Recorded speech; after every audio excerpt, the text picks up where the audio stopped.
મનરેગા કૌભાંડ બાબતે આજે જ્યારે મનસુખભાઈ વસાવા એમણે પોતાની સરકારમાં ગાંધીનગરથી લઈને ગ્રામ્ય કક્ષા સુધી કેટલું મોટું કૌભાંડ થાય છે એ ઉજાગર કર્યું છે, ત્યારે એમને અભિનંદન આપું છું.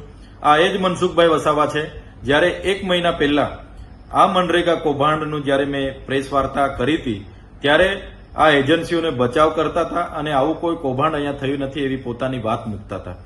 ત્યારે મનસુખભાઈ વસાવાએ કીધું કે મનરેગા કૌભાંડમાં જે પણ એજન્સીઓ છે એમને હું સારી રીતે ઓળખું છું.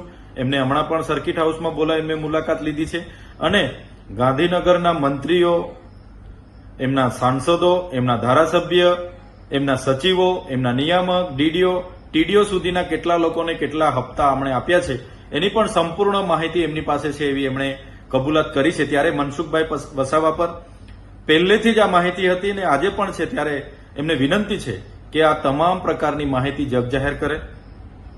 કોઈ પણ જિલ્લામાં જે પણ કૌભાંડો થયા છે એ કૌભાંડો એ એજન્સીઓને જ્યારે 2017 સુધી પંચાયતો પોતાની રીતે કામ કરતા હતા, ત્યારબાદ બચુભાઈ ખાબડ મંત્રી બન્યા અને એમના સાંસદોને સાથે રાખીને આ વિસ્તારમાં મટીરીયલ પૂરું પાડવાના નામે એ ચાહે જલારામ એન્ટરપ્રાઇઝ હોય, મુરલીધરન એન્ટરપ્રાઇઝ હોય, રાજ કન્સ્ટ્રક્શન હોય કે સર્વર્ણ કન્સ્ટ્રક્શન હોય, તમામ એજન્સીઓ લાવીને મટીરીયલ પૂરું પાડવાના નામે ટેન્ડરો આપવામાં આવ્યા. આ એજન્સીઓએ એક પણ કોરીમાંથી કપચી, લીજોમાંથી રેતી કે કોઈ દુકાનમાંથી સળિયા સિમેન્ટ લીધા વગર કે કોઈ જગ્યાએ એ મટીરીયલ પૂરું પાડ્યા વગર બોગસ રોયલ્ટી જીએસટી વાળા બિલો મૂકીને કરોડો રૂપિયા સરકારી નાણાં પોતાના ખાતામાં જમા કર્યા અને એ નાણાં કેટલાય નેતાઓને, કેટલાય અધિકારીઓને એમણે વ્યવહાર કર્યો ને આ કૌભાંડ છેલ્લા 5 વર્ષ સુધી ચાલ્યું. તો આ એજન્સીના ખાતામાં 2500 કરોડ રૂપિયા જમા થયા છે. એની સઘન તપાસ થાય એવી અમારી માંગણી છે. સાથે સાથે આ એજન્સીએ જે પણ કૌભાંડો કર્યા છે એમાં આઉટસોર્સિંગ કર્મચારીઓને એમાં આરોપી બનાવવામાં આવે છે. કેટલીક જગ્યાએ પંચાયતો પર દોષનો ટોપલો ઢોળવાની વાત છે. ત્યારે આ એજન્સીએ મટીરીયલ પૂરું પાડવાનું હતું, નથું પૂરું પાડીને કૌભાંડ કરેલું છે. એટલે આમાં જે પણ ઉચ્ચ કક્ષાના અધિકારીઓ છે, જેમ કે નિયામક હોય, ડીડીઓ હોય, ટીડીઓ હોય, એના પ્રોજેક્ટ કોઓર્ડિનેટર હોય, એમના પર પણ કાર્યવાહી કરવામાં આવે એવી અમે માંગ કરીએ છીએ.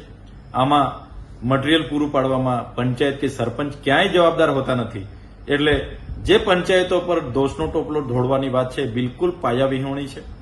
સાથે સાથે હમણાં જે તપાસ ચાલી રહી છે એમાં મોટા ગજાના મંત્રીઓ, સાંસદો, ધારાસભ્ય, એમના સંગઠનના માણસોના નામો પણ બહાર આવે એવા છે અને મનસુખભાઈ પર માહિતી છે. ત્યારે આમાં મને લાગે છે આવનારા દિવસોમાં હાઈકોર્ટના નિવૃત્ત ન્યાયાધીશની અધ્યક્ષતામાં સીબીઆઈ, ઈડી અને જીએસટી વિભાગને સાથે રાખીને તપાસ કરવામાં આવે એવી અમારી માંગણી છે.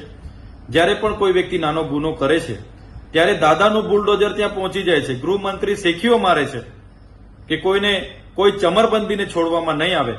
ત્યારે મારે વિનંતી છે કે તમારો ઝીરો ભ્રષ્ટાચારની જે નીતિ છે એને સાબિત કરવા માટે, દાદાના બુલડોઝરનો પાવર સાબિત કરવા માટે ખૂબ સારો અવસર તમારી પાસે છે.